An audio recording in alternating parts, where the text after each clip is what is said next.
नमस्कार, मैं राहुल देव और आप देख रहे हैं आशा एक भारत। बहुत साफ और सिंपल सा फंडा है। जो हमको नहीं आता वो कठिन होता है और जो आता है वो सरल होता है। जो नहीं आता उसके चक्कर में फंसे मत रहिए, क्योंकि सरकारें आपको फंसाए ही रखना चाहती है। मोदी जी कहते हैं कि कठिन प्रश्न पहले हल कीजिए, क्योंकि समाज कठिन प्रश्नों में उलझा रहेगा तो सरकार से कठिन सवाल कौन पूछ पाएगा। ये नहीं पूछ पाएगा कि जब आप देश को कोरोना का इतना डर दिखा रहे थे तो फिर बिहार में, बंगाल में और असम में रैलियां क्यों कर रहे थे, खुद भीड़ बुलाकर देश को मौत के मुंह में क्यों झुक रहे थे। ये कठिन प्रश्न है, इसे चुनाव आयोग को हल करना चाहिए था, लेकिन चुनाव आयोग ने सरल रहना ही सही समझा। कोरोना देश में दोबारा लौटा है, इसकी जिम्मेदारी सिर्फ और सिर्फ सरकार की है। आपने कहा था कोरोना बहुत कुछ बदल देगा और बदल भी दिया। लोगों की नौकरियां चली गई, जिनकी नहीं गई उनके पैसे अभी तक कट रहे हैं। तमाम फैक्ट्रियां और छोटे उद्योग बंद हो गए, पर्यटन उद्योग चौपट हो गया।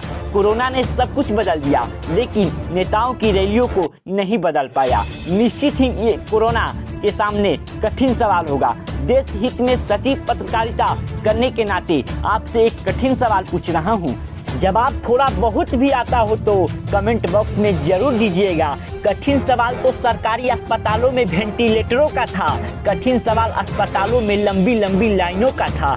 कठिन ये था कि देश में सबको वैक्सीन फ्री में लग जाए।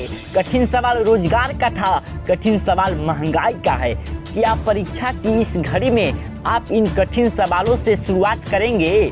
नेता कठिन सवालों से शुरुआत नहीं करते हैं, कठिन सवाल वाला प्रश्न पत्र ही बदल देते हैं। आपको बता दें कि लखनऊ में कोरोना से मरने वालों की लाशों को जलाने के लिए लंबी वेटिंग है। 8 घंटे की लाइन में लगकर परिजन लाश जलवा रहे हैं। तो वहीं झारखंड की राजधानी रांची में भी यही हाल है।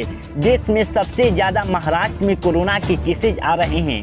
तो वहीं आपको एक और बात बता दें कि यूपी के मुख्यमंत्री कोरोना पॉजिटिव के संपर्क में आए थे। इनको क्वारंटीन होना चाहिए था, लेकिन वो नहीं हुए। ये कठिन सवाल है। आपने इन कठिन सवालों के जवाब में एक नया उत्तर लिख डाला है कि अब देश टीका उत्सव मनाएगा। जिस देश में रोज 500 से ज़्यादा लोग मर रहे हैं, 1 लाख से ज़्यादा लोग बीमार हो रहे हैं, तो उत्सव का नहीं वो शोक का समय होता है। देशवासियों, कठिन में मत फंसे रहिए, सरल से शुरुआत कीजिए, जागिए और पूछिए, तभी आप एक सरल समाज बना पाएंगे। आज के लिए इतना ही। जय हिंद।